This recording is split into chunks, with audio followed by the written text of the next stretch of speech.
that si Paul, he referred to the Philippian church, no? He was writing to the Philippian church as an evangelist. And when he is writing to them, he is commanding them. He is imploring them, strongly encouraging them to do the things that he is laying out dito sa letter niya. And today, ngayong umaga na ito, we'll be talking about the third chapter, no? Philippians chapter 3. In verse 1, the Bible reads, Philippians chapter 3 in verse 1, the Bible reads, "Finally, my brothers, rejoice in the Lord. It is no trouble for me to write the same things to you again, and it is a safeguard for you." Paul was insistent on talking about rejoicing. No? And he understood that as something that will guard the Philippian church's hearts. If we keep talking about rejoicing, I will be able to guard your heart about being focused on rejoicing in the Lord. The church is full of what we talk about.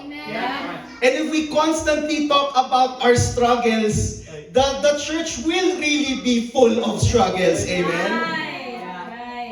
But that's not to encourage everyone to ignore your struggles. Hindi yun eh. But we need to season our speech with salt. What kind of faith are we sharing to each other and to those outside of the church? Are we sharing what is lacking in our life? Or what are we sharing what we are thankful for? Because really rejoicing is all about that. Rejoicing is not an option. Because we are in the Lord. We have been baptized. We have the Holy Spirit in us. If we are not rejoicing, this temple that we possess, the temple in which God should be living in, it's dirty. It's unworthy of God's presence if we are not rejoicing. We need to focus continually on the fact that we are undeserving. We are among the undeserving few people on earth who truly have God on our side, and we are destined for eternal life. Let's ask ourselves, brothers and sisters, are we living our life today knowing that we will be in heaven someday? Or are we doubting that promise? Are we doubting that our ultimate destiny will be forever with God? Or are we living in fear? Are we living in anxiety? Are we living in struggle? Brothers and sisters, this is the morning to rejoice. Rejoicing is having inward and outward gratitude. That's where it comes from. From having a heart that is always thankful to the Lord. It is also a safeguard against bitterness, grumbling, self-righteousness, and worry, among other things. So let's talk about that. Ano ba yung mga bagay na nagtatanggal ng gratefulness sa atin? These things that steal our ability to rejoice. Una is bitterness. And bitterness is rooted in ingratitude. Wala ka nang napagpapasalamatan. Bitterness says life is unfair, or I was unfairly treated. It focuses on what you do not have, how things did not go your way, or how you were not treated. It makes us lose perspective of all the things that have gone our way, of all the things that God has made possible in our lives. And instead, and in fact, it makes us forget all the loving ways that we have been treated and all the good things God has done for us. How we have been treated by our family. How well we have been treated by our friends. When we are bitter, we focus on the things that we lack. But again, brothers and sisters, the assignment today is to rejoice. Another thing that can steal our rejoicing is grumbling. And grumbling is muttering discontent or to complain sullenly. You complain, pero hindi mo binobocalize. Parang binubulong. Have you gone like that? Papasok ka na school. Or gone to your work and say, minimum wage job daw. Paano pupunta dito? Grumbling is rooted in a lack of desire, of wanting to do something. You know, I think of kids na ayaw maglinis ng kwarto nila. Parang, ano ka, inutusan ka, maglinis ka ng kwarto. Sino nagbe-benefit sa malinis na kwarto? Ikaw din, di ba? Kasi maayos yung kwarto mo, mahanap mo lahat ng mga gamit mo in the places where they're supposed to be. But instead, you grumble. Parang, ano naman ko yun? Hindi ko naman idea na linisin yung kwarto. Diba? Rejoicing especially in the fact that Jesus was crucified in our place keeps us from lacking perspective in where we are in life and what it is that God is asking us to do in comparison with what He has done for us. When we grumble, we tend to forget that Jesus died for us. Ganun lang yun, guys.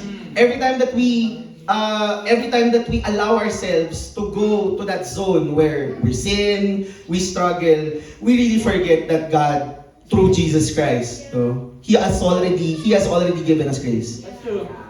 God, in human form, has already died for us. You know? And to forget that is very evil. Yup. To tend to forget that, have that tendency, to conveniently forget that someone died for us when we want to struggle, when we want to grumble. That is very evil, brothers and sisters, and we must avoid it. This is why we take communion weekly and reflect on the cross. Wow. Sobrang ganda nung communion message ni CJ kanina, guys. To be able to condense your discipleship to that.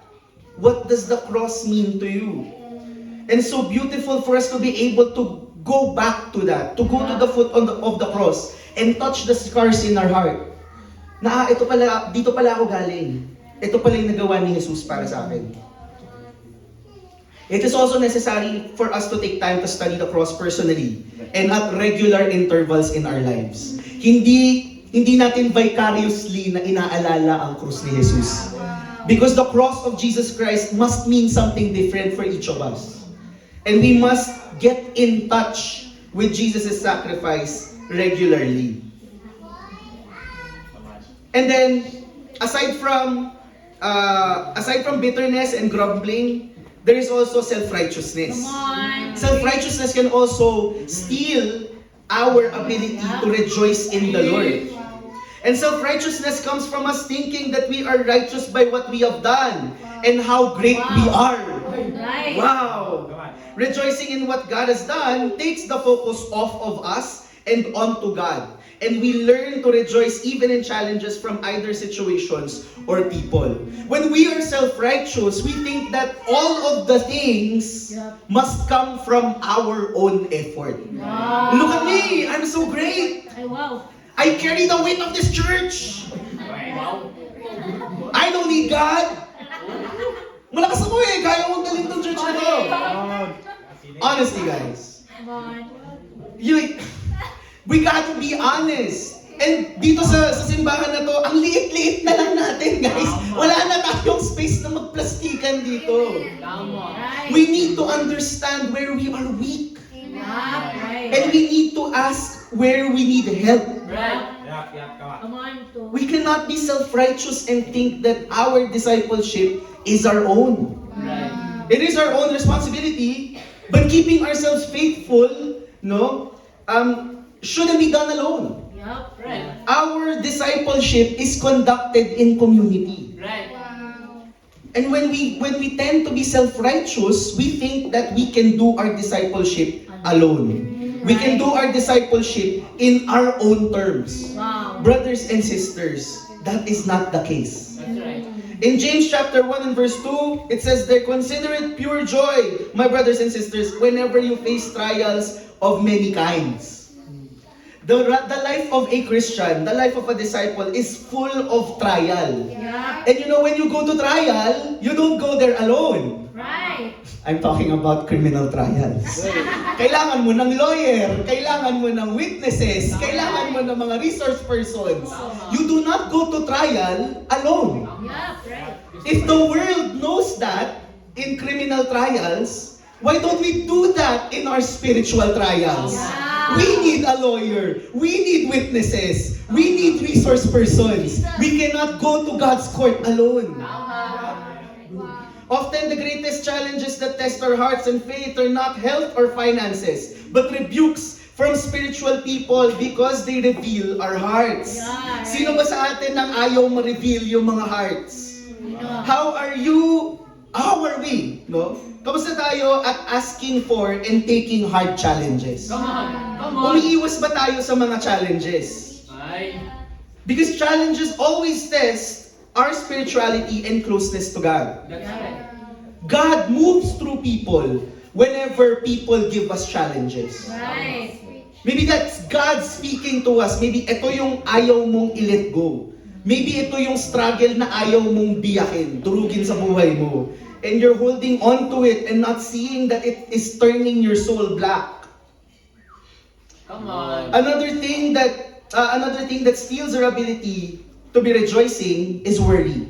Right. When we praise God for all He has done to help us and all the great victories He has achieved through us and all the prayers He has answered, all our prayers that He has answered, it helps our heart to see we should not be worried about what we fear God might or might not do. Right. Right. Because worry comes from that. Yup. It's a distrust that God can work for our good. Yup. Does God really work for my good? Yeah. Etong umaga na to, talaga bang gusto lang ni God na mapabuti ako? Come on. Worry comes from a misplaced distrust kay God. Who are we to distrust God? Right. Who are we to doubt God's intentions in our lives? When the Bible says God is good all the time, that must be true. When God says that He will do as He promised, and He is faithful to His promises, that must be true. There is no space for worry in the life of a Christian who is truly faithful and truly trusting in God. The call for the Baguio Church is to rejoice. Point number 1. Come on. How do we rejoice? And we will be talking about the keys to rejoicing. The first key to rejoicing is to know that Christ is everything and I am nothing. Right. To know that Christ is everything and that we ourselves, we do not matter. That's right. In Philippians chapter 3, verse 2 to 11, sabi dyan, watch out for those dogs, those men who do evil, those mutilators of the flesh. For it is we who are the circumcision, we who worship by the Spirit of God, who glory in Christ Jesus and who put no confidence in the flesh, though I myself have reasons for such confidence. And if anyone else thinks he has reasons to put confidence in the flesh, I have more. Circumcised on the 8th day, of the people of Israel, of the tribe of Benjamin, a Hebrew of Hebrews. In regard to the law, a Pharisee. As for zeal, persecuting the church. As for legalistic righteousness, faultless. But whatever was to my profit, I now consider loss for the sake of Christ. What is more, I consider everything a loss compared to the surpassing greatness of knowing Christ Jesus my Lord, for whose sake I have lost all things. I consider them rubbish, that I may gain Christ and be found in Him, not having a righteousness of my own that comes from the law, but that which is through faith in Christ, the righteousness that comes from the law, the righteousness that comes from God and is by faith. I want to know Christ and the power of His resurrection and the fellowship of sharing in His sufferings, because like Him in His death, and so somehow to attain to the resurrection from the dead. Paul says to the Philippians that he aspires to be like Jesus Christ Right. in every way, Wow. except to come to yung level ni Jesus na siya ay anak ng Diyos. But everything else that Jesus was able to do, able to suffer through, able to experience in the world, He aspired Wow. to live out in His life. It wasn't something He was avoiding. Right. He wanted it. He desired it. Wow. Paul warned the Philippian church to watch out. Paul is warning against the Jews who want people to still be circumcised in the flesh and put their hope in obeying the law. Dito pinapaliwanag na ni Paul na kayong mga Philippians, hindi na kayong mga Hudyo. Iba na kayo. We are worshiping the one true God, but you are not under the law of the Jews anymore. You don't need to do what the Jews are doing. Kaya that's why he was talking about circumcision. The Jews, they like to do that to their babies. They circumcise the boys. Sa ikawalo nilang araw. No? And thank God that we are not living under that law anymore. Amen. Come on. We as Christians live under a covenant of grace now. Tayo ay markado na ng grace. You know?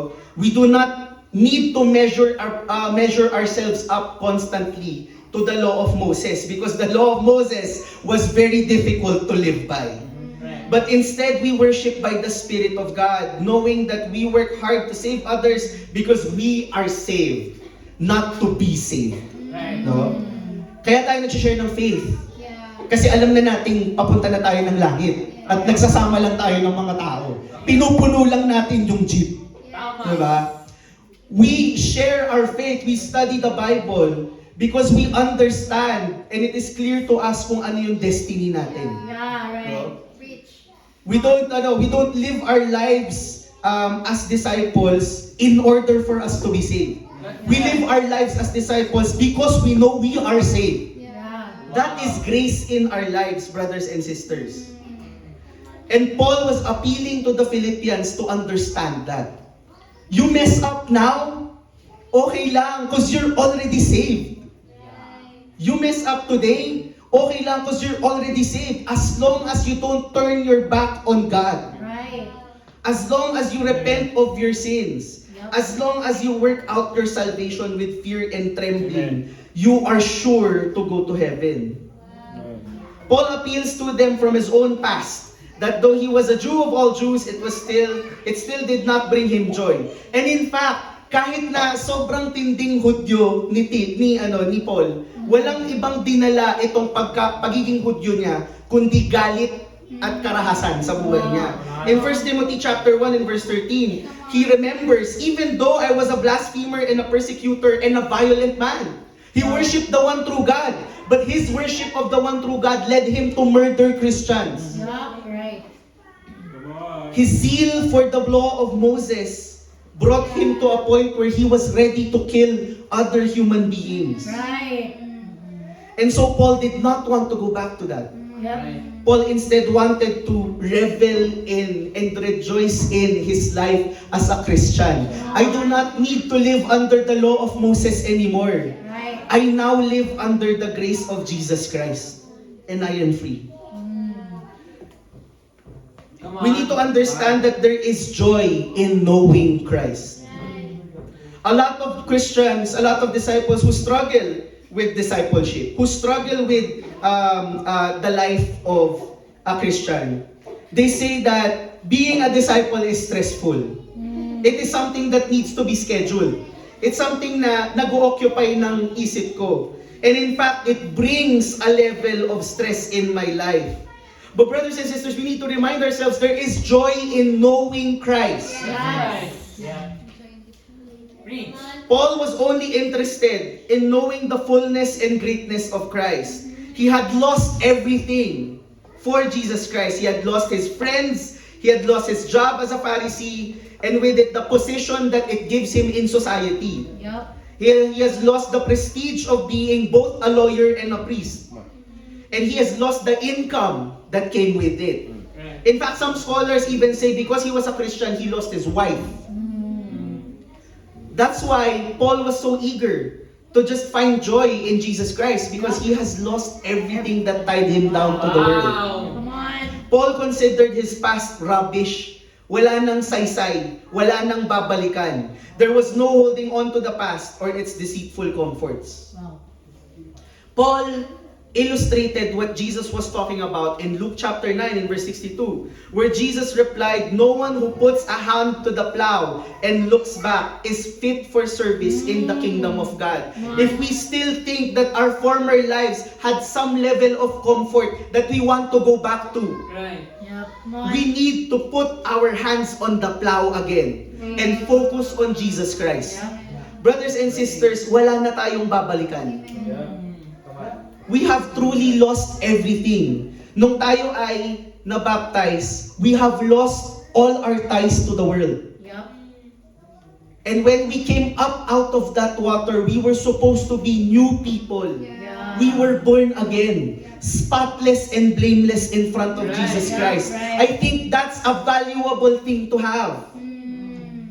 True. To be able to go before God and say, "God, I'm new. Yep. I am not my past anymore. I am not my upbringing anymore. I am not my conditions anymore. I am a new person. Right. Paul wanted to know the power of his own resurrection. And I wonder, brothers and sisters, do we know the power of our own resurrection Right. today? One. Do we realize we have been resurrected with Christ?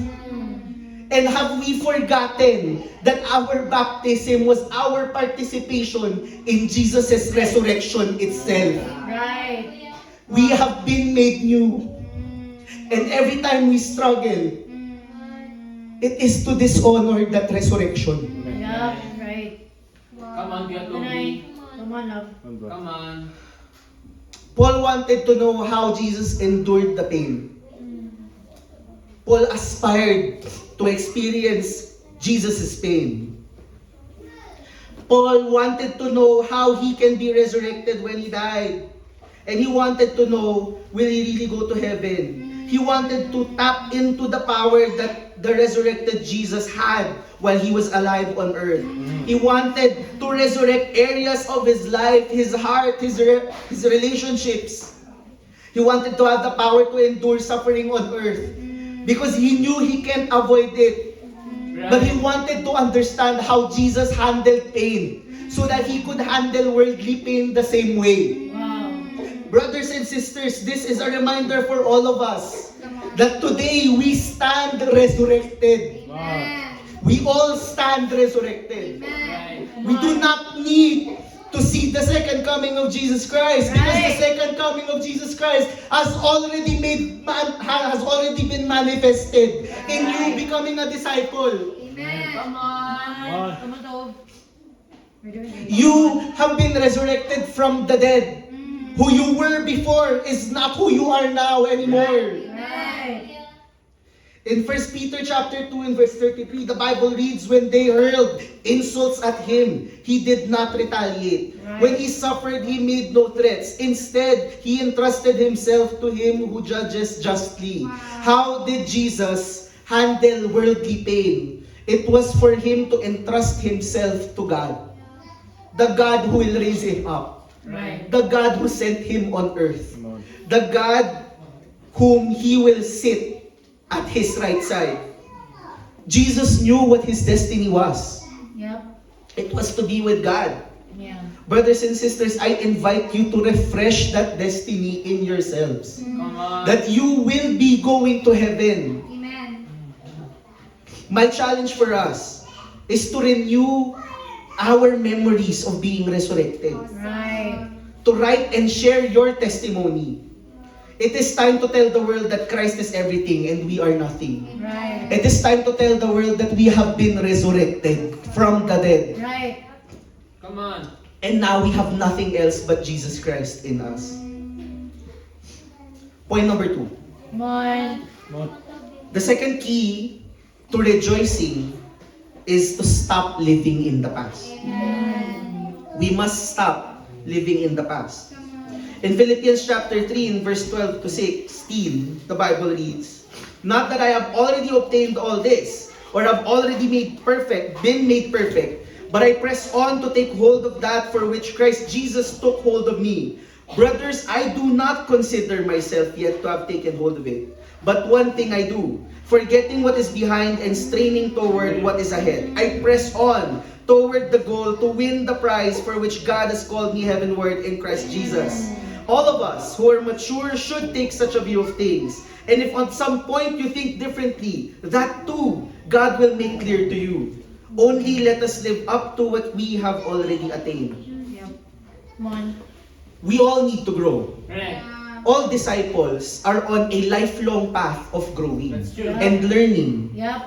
None of us is where we need to be spiritually. I am not. I am not in a place where I need to be spiritually. Yep. And I'm betting my last peso, none of us here are in the perfect or complete spiritual state. Yep. True. Right. Amen. None of us here are completely Christ-like. Right. But we can try. That's right. We have our entire lives to try. Yep. we are all practicing Christians. And you know, practice makes perfect. Yes. The moment we stop practicing for heaven is the moment we stop practicing to be Christians. Yup, right. If we are going to heaven, we must keep Christianity alive in our lifestyle. We must forcefully press on to become more like Jesus, having spiritual ambition, doing better than you did yesterday, Right. being greater than what you were last week, being able to do for God this month than you were able to do for Him last month. Come on. What area of being Christ-like are we specifically working on right now? Come on. Come on. Maybe it could be as simple as our purity. Right. Maybe it's something that we constantly stumble in. Yeah. Maybe it's our finances, it's budgeting. Maybe that's something we constantly stumble in. Maybe it's our level of devotion to God. Right. It's our quiet times, our prayer times. Maybe that's something we've begun to let go. And we should fight to be more Christ-like in these areas. As disciples, we must forget the past. You are not the past. You are not your past, and it must not define your future. Come Wow. on. Consider your baptism. We all became totally different. That power to change and repent of anything is just as much available to you now as it was when you first became a Christian. Right. Right. And even more so because you have the Holy Spirit. Brothers and sisters, let me remind you, when you were baptized, you received the Holy Spirit. Yup. You have everything you need to live a godly life. Right. Right. So what's stopping us from living a godly life Come now? on. You were more prepared Preach. now than you were before you were baptized to live according to the life Jesus lived. True. That's the power you have. And if we keep struggling over the same things, we are ignoring the power that we have. Right. Come on. Let's not use our non-Christian past as an excuse. That the fact that you had bad or no parents, the fact that you had a lack of education, the fact that you were abused, the fact that your culture predisposes you to ungodliness. God allowed you to experience all these things to mold you into what you wanted Him, or what He wanted you to be. Right. God made you go through these things. Come on. Not to punish you and make you realize you're an unworthy human being, but to make you see that your weaknesses is the gap where God steps in. He will come into that. Right. Who you were before is a God-shaped void in your life. Wow. You must allow God to step into that void. The abuses that you experienced. I was abused. Diba? I must allow God to come into that place. Because it is a God-shaped hole in my life. The lack that the fact that I lack the education that most other pastors have, most other evangelists have, I don't even care about that anymore because that's a God-shaped hole in my life that God can fully fill in. I am not insecure because God fills in what I lack. Yeah. Brothers and sisters, I ask you, are you fully secure in God's ability to fill in the gaps in your life? Yup. To make you strong where you are completely weak.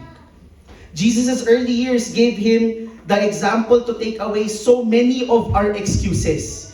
Guys, si Jesus, he grew up in a complicated situation. Yup. He was born into poverty in a stable with a stepdad. He was persecuted as a baby by the government. Right. He was brought up in Egypt as a child refugee, having to change friends and schools when he came back to Israel as a child. He lost his stepfather as a young man or teenager and was then a child of a single mother. And siya yung panganay. So kailangan niya alagaan lahat ng mga kapatid niya. No? Right. Jesus grew up in a complicated household. But none of that stopped him from changing the world. Right. Our future greatness is rooted in the hardships of our past. In Hebrews chapter 2 and verse 10, the Bible reads, "In bringing many sons to glory, it was fitting that God, for whom and through whom everything exists, should make the author of their salvation perfect through suffering." Right. God intended for Jesus to come out of that background in order to show us an example that even people from complicated backgrounds Yep. can become great. Wow. That even people who have had so much bad stuff happen to them Come on. in their deep childhood can still grow up and change the world. Right. We must understand as disciples that we should forget our Christian past. Often people wrongly come into the kingdom believing that this church is a type of utopia where all will be perfect and it will all go well until we die. But as you have seen in the past 3 years here in the Baguio Church, this church is not perfect. People will never be perfect. People will always hurt one another. Because we're sinners. Yep. When we study out many of the great men of the Bible, we see a common pattern in their life. Where they allow God, where if they allow God to use them fully, their life is split into 3 parts. I imagine this as a U-shaped graph. It starts high, you dip, and then you end up strong. Yep. No? In the first part of their lives, in their youth, they're raised up to some level of responsibility. Then there is a period of wandering, training, and suffering. Come on. Imagine David. He is lifted up from being a shepherd boy to becoming a part of the court of King Saul. And then King Saul starts to persecute him and chase him down and wants to kill him. No? And so he wanders in the wilderness trying to figure out what God is trying to do with him. And then he is elevated to become king of Israel. Sometimes, nalilito tayo kapag nandun tayo sa bottom part. Yep. Right. Feeling natin cursed tayo by God. Yeah. But the men of the Bible, the men and women of the Bible went through that U-shaped trajectory. They had to go through hardship first before they were lifted up again. Consider, si Joseph, who was favored among his brothers, sold into slavery and thrown into prison before becoming savior and savior to Israel in Egypt. Consider Moses, a prince of Egypt, who then flees and is a shepherd in the desert before becoming the leader of the nation of Right. Israel. Consider David, slayer of giants and leader of armies, who was then hounded by the unrighteous King Saul and hid amongst the Philistines before becoming king of God's unified people. Wow. Si Daniel, prince of Israel, taken into exile and then raised up to rule Babylon. Joshua and Caleb coming out of Egypt, becoming leaders, then wandering the desert for 40 years before entering the promised land as heroes. Wow. Come on.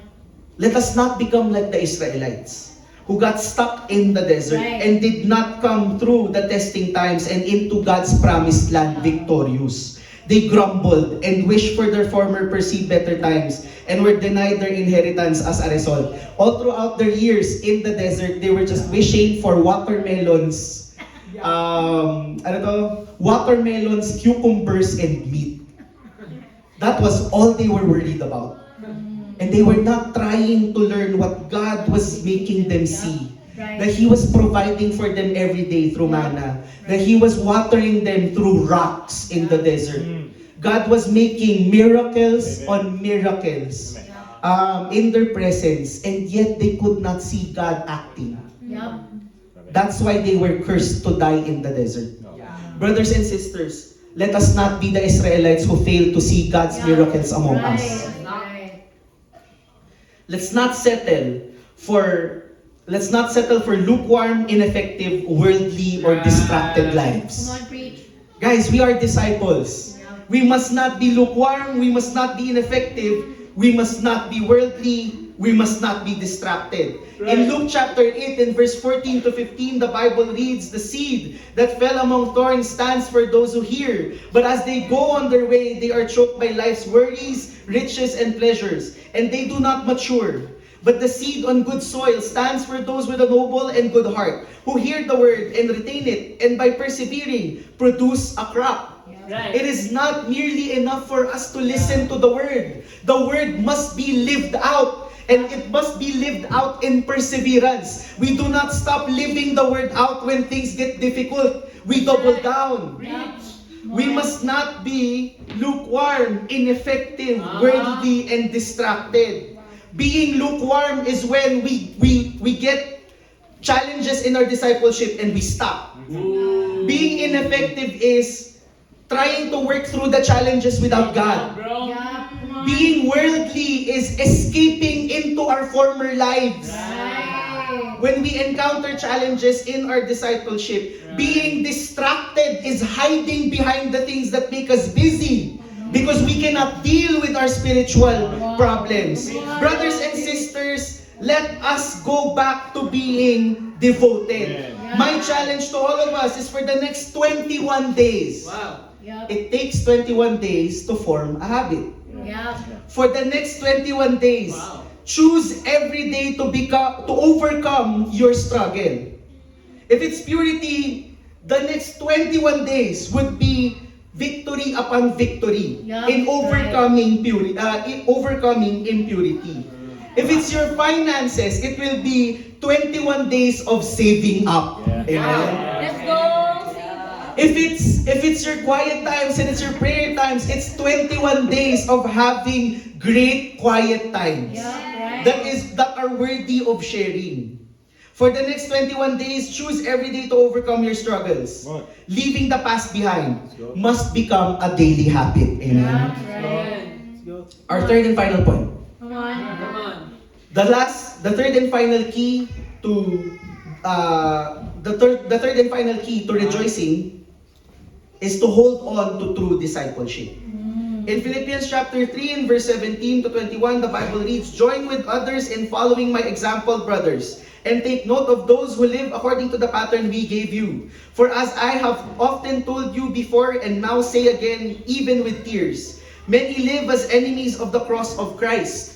Their destiny is destruction. Their God is their stomach, and their glory is in their shame. Their mind is on earthly things, but our citizenship is in heaven. And we eagerly await a Savior from there, the Lord Jesus Christ, who by the power that enables Him to bring everything under His control, will transform our lowly bodies so that they will be like His glorious body."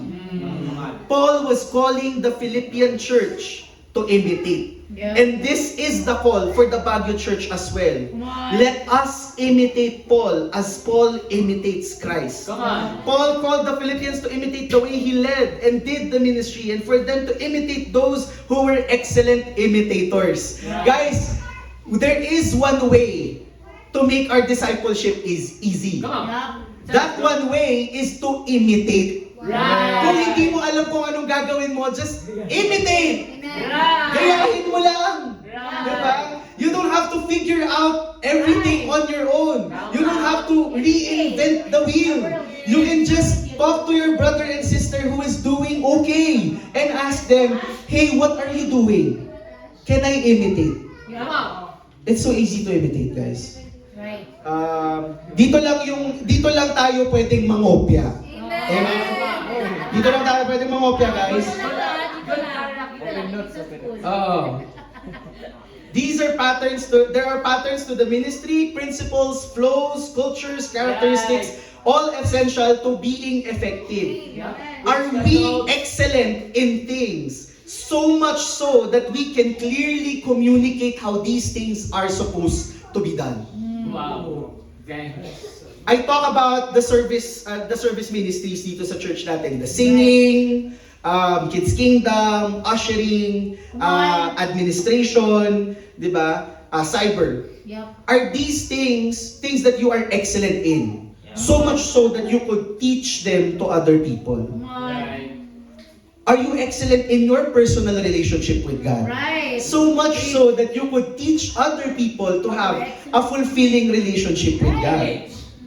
Are you excellent in Bible studies? So much so that you could teach other people how to do the Bible studies. Right.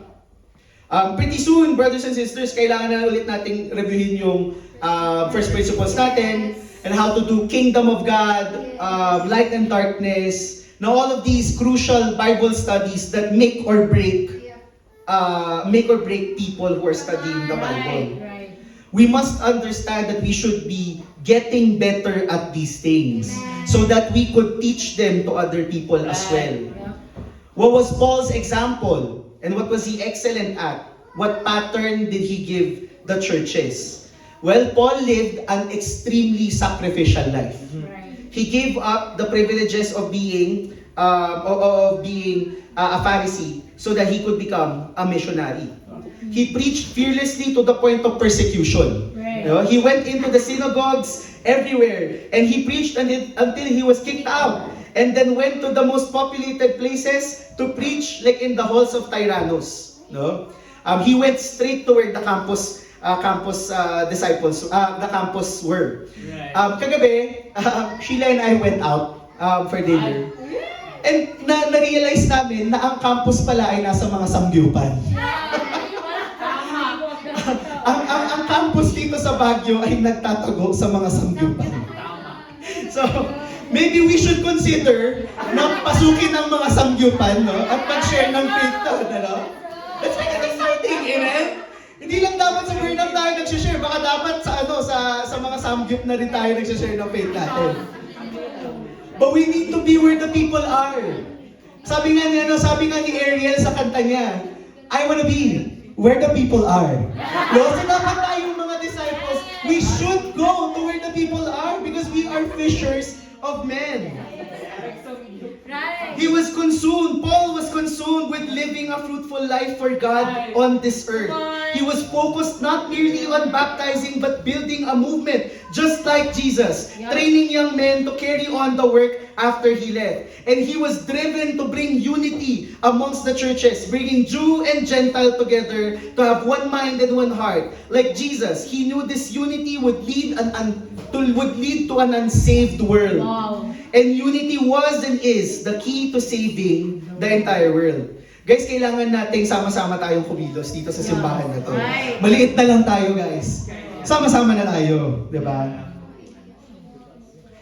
We need to understand that if we are to hold on to our true discipleship, we must focus on the heavenly, not the worldly. Right. The enemy of imitation is worldliness. Wow. The enemy of imitation is a cult of individualism. An insistence that I know what I'm doing, my way is best. Wow.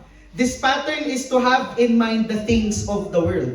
No? So let us let go of that mentality. Right. Na, my way is the best. Yeah. But instead, let us be humble enough to realize that there are things that are worthy of imitation, even among our brothers and sisters here in the Baguio Church. The world, focuses on physical and emotional comfort.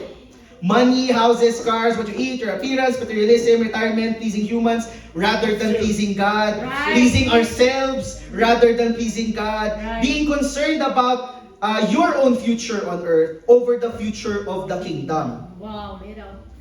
This is a worldly attitude that we must fight against. Right.